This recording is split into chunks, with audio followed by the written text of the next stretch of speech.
Katika kijiji kidogo kilichopo pembeni mwa bahari, aliishi kijana mmoja mvuvi aitwaye Juma. Alikuwa maarufu kwa ujasiri wake wa kupenya mawimbi makali na kuvua samaki wakubwa.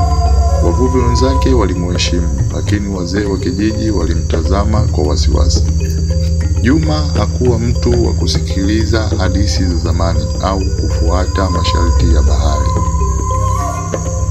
Kulikuwa na onyo moja kubwa lililotolewa kizazi baada ya kizazi: eneo la Nguva. Ilisemekana kwamba sehemu hiyo ya bahari ilikuwa ni makazi ya viumbe vya ajabu wenye sura ya binadamu, lakini miili yao ilikuwa ni mkia wa samaki. Mtu yeyote aliyekwenda huko hakurejea tena. Hadithi za kutisha tu, Juma aliwaambia kila mara aliposikia wazee wa kijiji wakizungumza kuhusu eneo hilo. Aliona ni mambo ya kuwafanya watu waogope tu, lakini ndani kabisa ya moyo wake alihisi mvuto wa ajabu kwenda eneo hilo.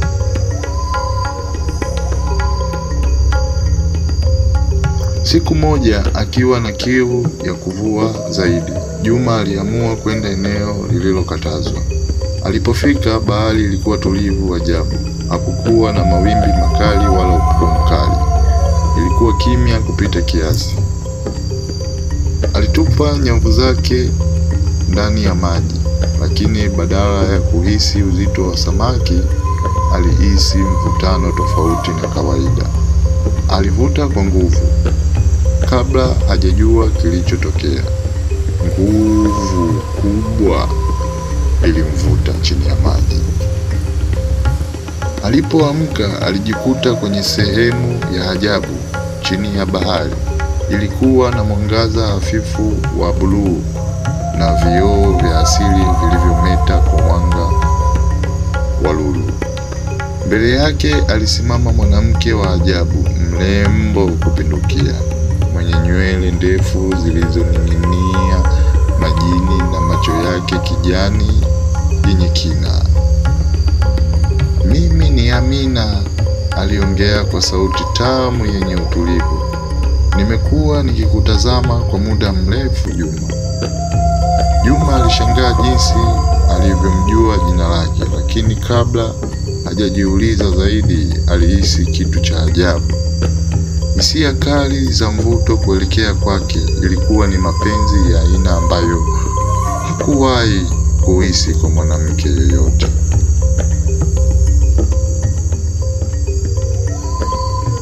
Kila siku Juma alianza kurudi kwenye eneo hilo, akijifanya kwenda kuvua, lakini akitumia muda wake mwingi na Amina. Alimwambia kuhusu maisha ya binadamu, kijiji chao na jinsi watu walivyoogopa eneo hilo. Amina alimwambia kwamba Nguva si viumbe wa kuogopwa, bali ni walinzi wa bahari. Lakini pia alimwambia jambo moja la kutisha: Nguva hupenda kwa dhati, lakini wanadamu husahau haraka.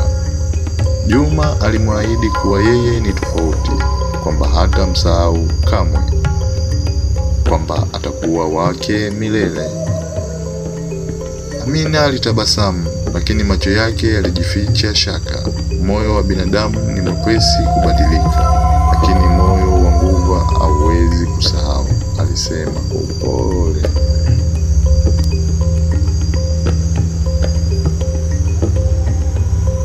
Mwezi ulipita, kisha miwili. Juma alikuwa na furaha isiyoelezeka. Wakati wote alikuwa na Amina, alikuwa amehisi amepata sehemu yake ya pili. Hakutaka hata kurudi kijijini kwa mara, lakini aliogopa maswali kutoka kwa watu.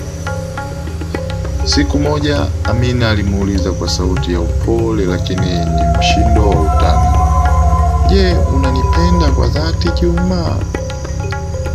"Bila shaka," alijibu kwa haraka. "Nitakupenda milele." "Ahadi yako inamaanisha nini kwako?" aliuliza tena. "Inamaanisha kuwa sitakuacha kamwe." Amina akamtazama kwa muda, kisha akasema kwa sauti ndogo, "Ninakuamini." lakini usisahau, kwa sababu ikiwa utasahau, bahari haitasahau.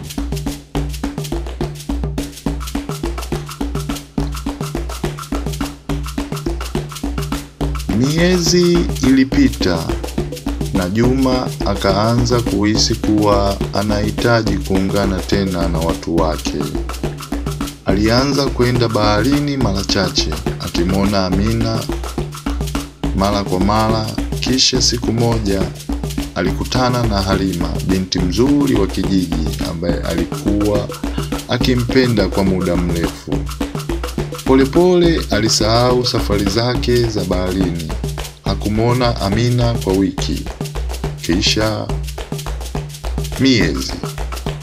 Amina alingoja. Kila siku alipiga maji juu ya mwamba wake, akitazama bahari ikitulia, akisubiri Juma arejee, lakini hakurudi.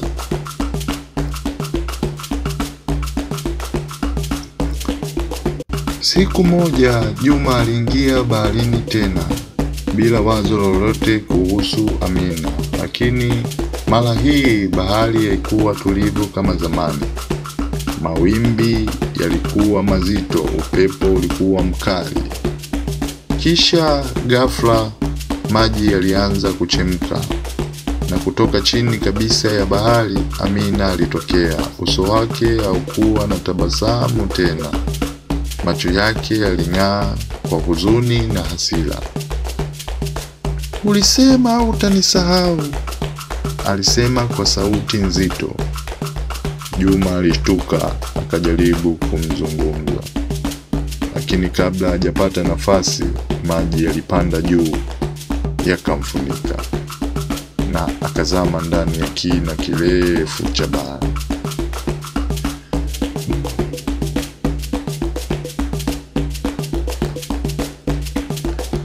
Watu wa kijiji walitafuta mwili wa Juma kwa siku nyingi, lakini hawakumpata.